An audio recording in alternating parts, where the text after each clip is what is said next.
So let's spend a few moments to talk about accessing the tools for using the library resources.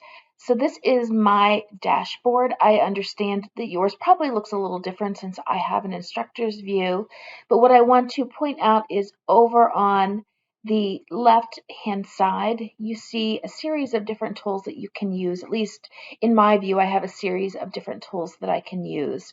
But what you don't see here is important.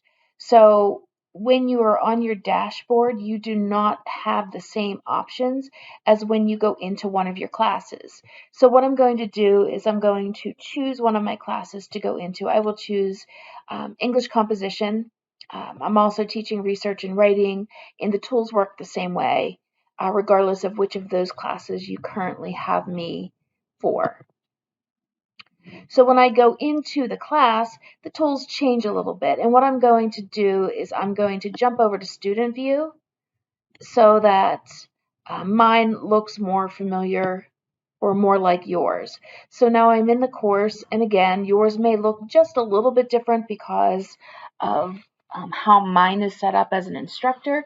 However, what is important to note again is over here on the left, these options have changed. So when you are in one of your courses, you have an option for a toolbox.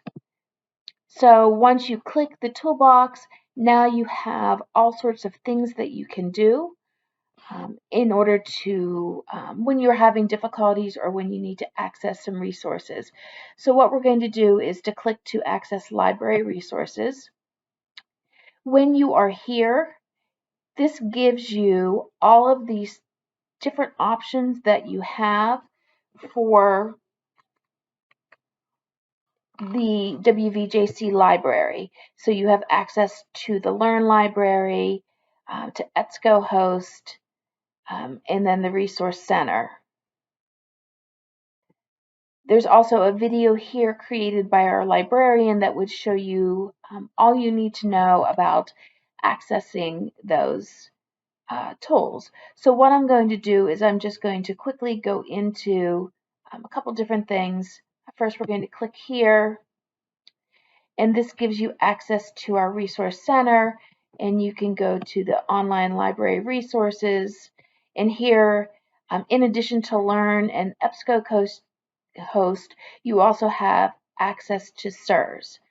So when you are searching for sources, specifically when you're looking for scholarly sources, this is where you want to go. So I'm going to click on Ebscohost first, and this is what it should look like, and you can use the database or you can just search. So if you are looking for something specific, I'm going to do technology and education. Again, that is my field of study, and I'm going to click go. It is going to ask for a login, and you can find that on the homepage where we were for the Library Resource Center. Username is West, lowercase, password is Virginia 22 exclamation mark. So I'm going to sign in. Once I have signed in, it's going to take me to all the findings, and you will see here that there are over 3 million findings. But what I encourage you to do is to adjust two things. One, if you are looking for scholarly sources, you do want to make sure you click here. And you can see now it has cut down the number of findings. But I also recommend that you change the publication date because you want the most current information available possible. So I'm going to change this to 2020, 2 years is relatively current. So once I do that now, we have cut it down to 300,000. So I could even streamline this date over here a little more if I wanted to. So then I can scroll through and you will see options, and you can watch Helen's video to sort of get more familiar with those options. But I'm just going to choose one that I feel, remember I'm doing just scholarly sources, so I'm going to click this article. The abstract is always what you can read to get a good feel for if this is going to be a source that you think will apply. So before you commit yourself, um, to reading the entire source, you do want to make sure that you read the abstract.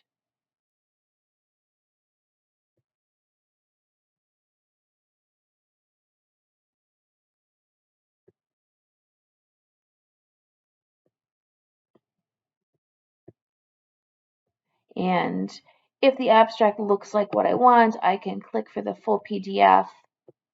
And now I have the scholarly source that I can now pull information from. What is important to note here is you have tools on the side where you can save it, you can print it, you can email it to yourself. You can add it to a folder. Careful with adding it to a folder, because once you close out, it will no longer be available to you because you haven't logged in as a specific person. You're logged in as a school. But it's very important to note that from here, you have an option where you can cite your sources. So all the work is done for you. That is so important to note. So if you are in research and writing, you are either going to use APA 7th edition or you're going to use MLA 9th edition.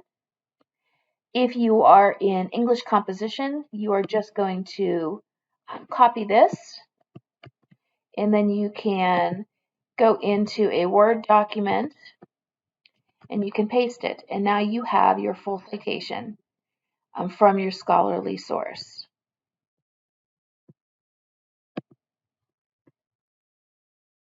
So we are going to go back to library resources. You also can access SIRS from here.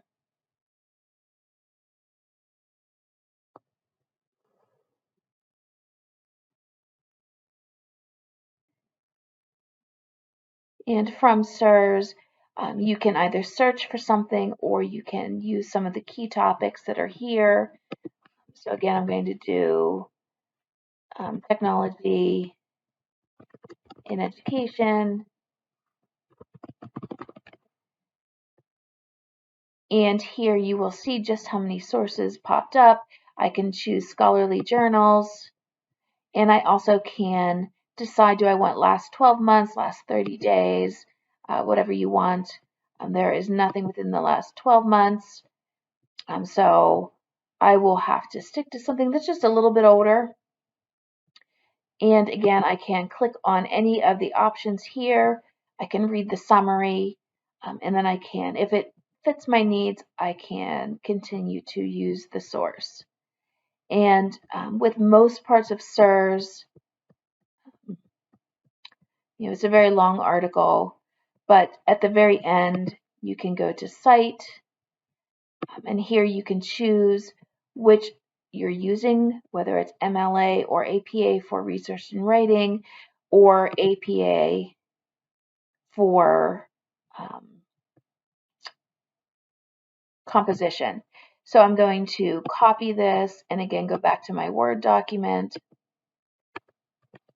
and I can paste it, and again I have my full citation and the work is done for me.